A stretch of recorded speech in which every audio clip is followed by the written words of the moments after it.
जय हिंद, जय श्री राम। सभी दोस्तों को स्वागत है आपका आज के मेरे इस वीडियो में। और आज के इस वीडियो में मैं आपको उस सूरवीर के बारे में बताने वाला हूं जिनके वंश में महाराणा प्रताप, उदय सिंह जी, राणा कुंभा आदि राजा हुए। और उस सूरवीर का नाम है बप्पा रावल। बप्पा रावल जिन्होंने मेवाड़ की स्थापना की, जिनका दूसरा नाम काल भोज है।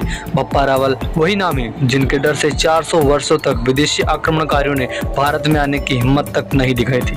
भारत के इतिहास में ऐसे हजारों युद्ध हुए हैं जिन्होंने अपनी तलवार और साहस के दम पर दुश्मनों को धूल चटाई थी। ऐसा कहा जाता है कि जब जब भारत के इतिहास का नाम आएगा तब तक राजस्थान और मेवाड़ का नाम सबसे आगे रहेगा। ऐसा कहा जाता है कि पाकिस्तान के रावलपिंडी नामक एक शहर, जिनका नाम इन्हीं सूरवीर योद्धा बप्पा रावल के नाम पर रखा गया था। बप्पा रावल एक न्यायप्रिय शासक थे।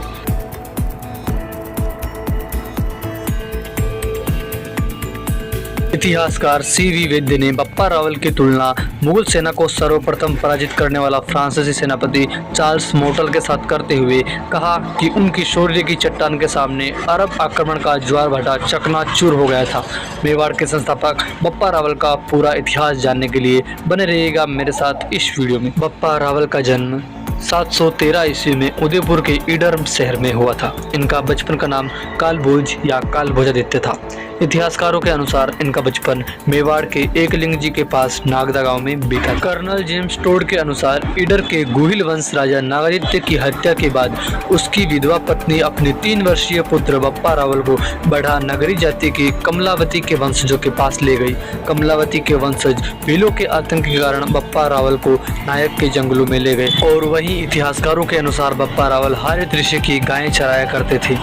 हारित ऋषि के आशीर्वाद से ही बप्पा रावल ने मेवाड़ का राज्य प्राप्त किया था। उस समय के चित्तौड़ पर मानमुरी का राज्य हुआ करता था। इतिहासकारों के अनुसार सन 734 ईस्वी में राजा मानमुरी को हराकर बप्पा रावल ने चित्तौड़ पर अधिकार कर लिया था। कवि राजा श्यामल दास ने वीर विनोद में बप्पा रावल द्वारा गोहिलों से चित्तौड़ दुर्ग छीनने का समय 734 ईस्वी ही बताया गया है। इस समय गोहिलों की राजधानी नागदा थी। बताया जाता है कि उस समय विदेशी तुर्कों ने चित्तौड़ पर आक्रमण कर दिया था। बप्पा रावल ने चुनौती स्वीकार करते हुए युद्ध की ओर प्रस्थान किया और बप्पा रावल ने अद्भुत पराक्रम के सामने विदेशी आक्रमणकारी टिक तक नहीं पाए थे और सिंध की ओर भाग निकले। यह भी बताया जाता है कि शत्रुओं का पीछा करते हुए बप्पा रावल राजधानी गजनी तक ले गए थे और वहां गजनी के शासक सलीम को हराकर बप्पा रावल ने अपने भांजे को वहां के शासक के रूप में बिठा दिया। बप्पा रावल ने सलीम की पुत्री के साथ विवाह किया और चित्तौड़गढ़ लौट आए। चित्तौड़ लौटाने के बाद बप्पा रावल ने 3 उपाधियां धारण की: हिंदू सूर्य, राजगुरु और चकवे। चकवे यानी कि चारों दिशाओं का विजेता। बप्पा रावल के समय तांबे एवं स्वर्ण धातु के सिक्के मिले हैं, जिनमें स्वर्ण सिक्का 115 ग्रेन का है। इन पर कामधेनु, शिवलिंग, बछड़ा, नंदी, दंडवत करता हुआ पुरुष, त्रिशूल, समाधि का अंकन हुआ मिलता है।